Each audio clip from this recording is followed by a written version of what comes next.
Nii, tere kõigile. Ehk siis viimane sõit, mis mul oli nukker. Ütlen niimoodi, et juhtus see asi, et sõitsin lohe katki. Arvatavasti ma näitan seda mingit pilti ka, eks, kas ma sõitsin katki.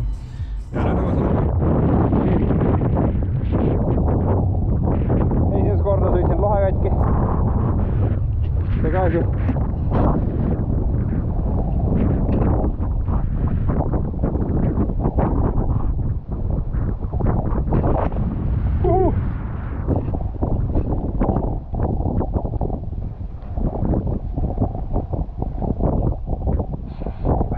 Tundub, kurat ei näinudki õmblusest, läks õmbluse juurest.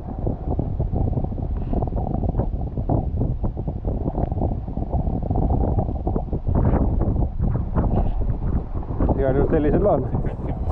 Ja nüüd on vaja seda korda teha, ma loodan, et seda korda saab teha ja mul anti sellise kontakti nagu Oleg, kes asub Põhja-Koplis. Aadressil mõtleks Pardi Loigu tänav 5. Ja nüüd jõudsin siia ja nüüd võtan telefoni ette, helistan talle ja annan ta remonti ära. Eks vaatab, missugune see lõpptulemus sellest saab, mis sellest välja tuleb. Aga lisaks sellele, mis sellega kaasa tuli, siis selle lohe sõiduga, ma kulutan kuskil circa 1500-2000 kalorit ära ja unustasin need rahad. Söögi tagasi nii-öelda võtta, ehk siis süüa need kalorid tagasi ja mis ma tundsin seda, et mul ilge šokolaadi isu tekkis ja järgmine päev mul nii unine, et ja ma ei saanud aru, mis värk on, et ma ei saanud kuidagi töösse, siis tööle ei saanud ennast kuidagi ja see oli nagu väga imelik ja siis, kui ma sain korraliku kõhu täis ära süüa, siis ma järgmiseks päevaks olin tagasi jalgadel. Ehk siis, kui te kulutate välja palju kaloreid, sööge need kalorid tagasi, muidu järgmine päev olete maas.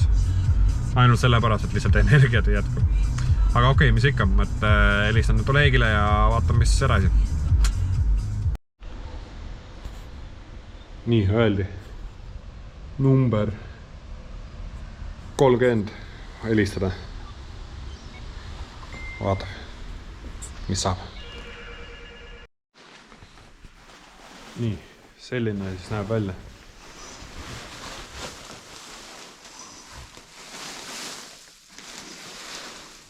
А вы, в принципе, все, что связано с парусом, ремонтируете, да? Да. И если парус порвался, скажем, у знакомого у кого-то яхта, да, тоже к вам его возвращать и сделать? Да. Можно новый сделать. И к тебе можно обращаться на эстонском, на русском? И на эстонском, на русском, на английском. Окей.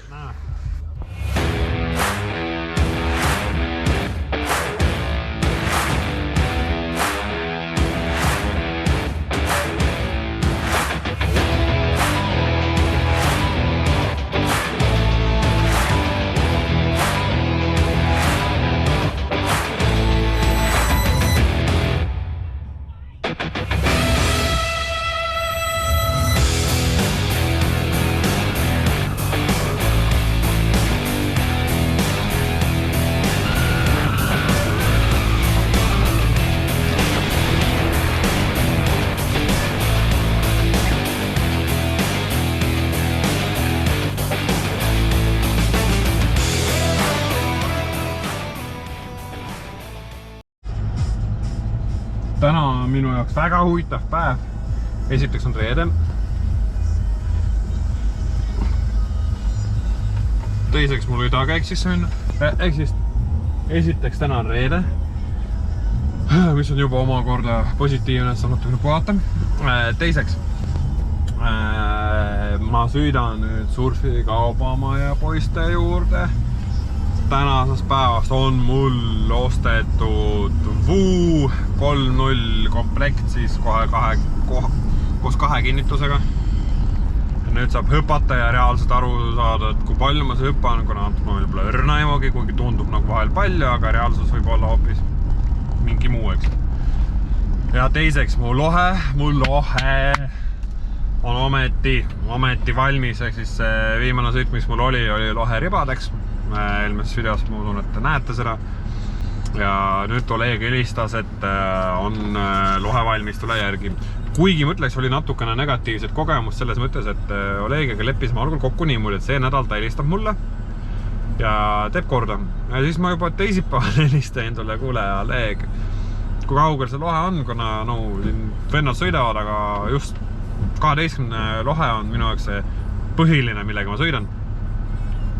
Ja ma ei saanud nagu minna, kuna 9 on liiga väike ja 17 on liiga suur. Ja Sven ütles, kuule, see nädal ei jõua, võib olla järgmine nädal. Ma mõtlen, mis ma ütles, nagu võib olla järgmine nädal, nagu... Me ju leppisime kokku, et see nädal.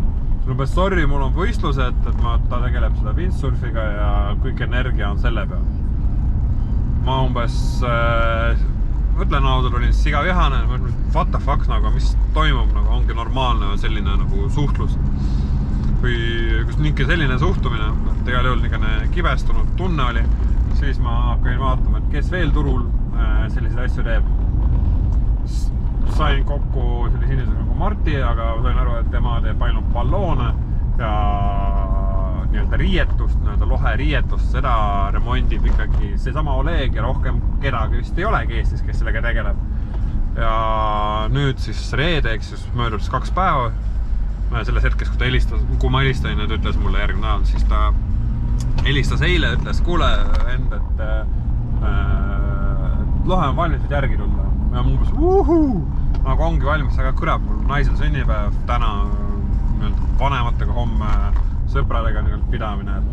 Kahjuks ma ei jõuagi sõitma minna, aga vähemalt lohe on käes ja saan ka täna selle vuu kätte. Et seal peab veel set-upi tegema, et ma näeksin kellaga kõik neid andmeid, eks ju, sõidu ajal ja laua külge kinnitama, eks siis seal on ka mingist tegevusi. Ja kuidas on selle lohe remont välja näeb ja kohast on ära remonditud, ma vast näitan siis teises videos. Ma ei tea, ma ei usu, et ma täna jõuan selle täis pumbata, kuna ma pean siit asju ära võtma, lilli ostma ja ma ei tea, hunnik tegevusi teha. Igal juhul lood on sellised, et nii. Surfi kaubamaja. Sellised värgendused. Ma näitan, mis mul siin on. Mis ma taas siis võtsin? Oota käima. Võtsin õhuvärskändaja. Cabrina FX. Ma ei tea, mis lõht tal on, aga see on täpselt nagu minu 9. lohe. Siis liimi, kuna need sussid hakkavad tasakesi otsad andma ja ma pean liimima. Ja see kõige põhilisem asi, vuu. Ma ei tea, mul pärast poole. Teen lahti, vaatan, vähendan. Antud momendil läheb kiireks, kuna vaja lohe ära võtta ja siis on vaja muid tegevusi teha ja nii edasi. Ehk siis kõva. Nii. Mäletate, missugune ta oli, eks ju? Nagu siit läheb ja siit nagu läheb.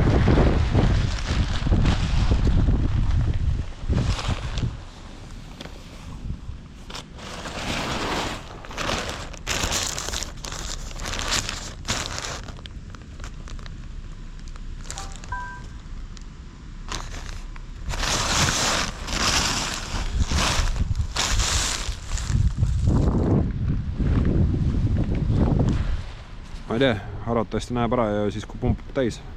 Aga vähemalt ta tundub, et on ainuke, kes üldse Eestis seda remonti teeb ja mis ikka. Keegi pole tema kohta midagi halvasti rääkinud ka, et teenust pidi, ehk siis see kvaliteet pidi olema siga kõva. Igal juhul, nüüd järgmine kord.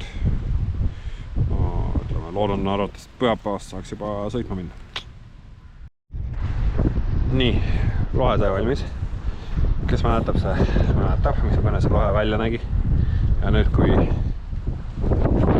remont on tehtud,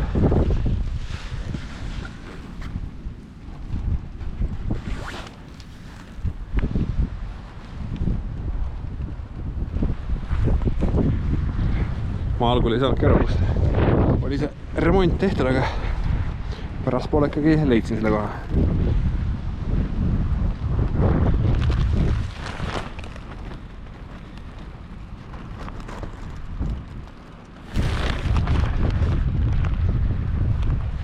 Ja suhteliselt kvaliteetselt tehtud. Kas tõmme lohe üles ootab kohast lendamist.